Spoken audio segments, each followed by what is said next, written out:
மற்ற ஜாதி கட்சிகளுக்கும் பாட்டாளி மக்கள் கட்சிக்கும் அடிப்படையில ஒரு வித்தியாசம் உண்டுங்க. நான் பாமகவை ஒரு ஜாதி கட்சியா பார்க்கல. நான் வன்னியர்கள் தலித்துகளுக்கு இணையா ஒடுக்கப்பட்ட இடத்துல இருக்க முடியாது. உண்மையிலே தலித்துகளுக்கு இணையா மோசமான நிலைமையில இருக்கிறவங்க வன்னியர்கள். அதுல ராமதாஸோட அரசியலால கடந்த 40 ஆண்டுகள்ல அவங்க சமூகத்துல உயர்ந்த இடத்துக்கு வந்திருக்காங்க.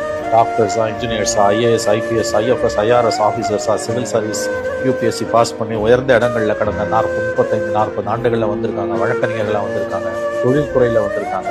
இன்னும் சொல்ல போனா திமுக, அண்ணா திமுகன்ற 2 பெரிய கட்சிகள்ல வன்னியர்களுக்கு முக்கியத்துவத்தை அதிகமா கலைஞரும் ஜெயலலிதாவும் கொடுக்கறதுக்கு காரணமே ராமதாஸ் அவரோட அரசியல். ராமதாஸோட அரசியலால ஒரு நன்மை விளைஞ்சிருக்குன்றது உண்மை.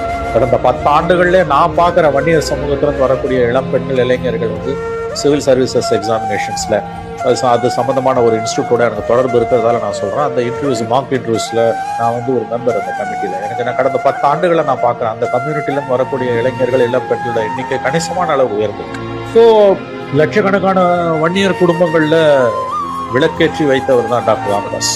அதுல எல்லாம் சந்தேகமே கிடையாது. அதனால பாசிட்டிவா நிறைய நடந்திருக்கு.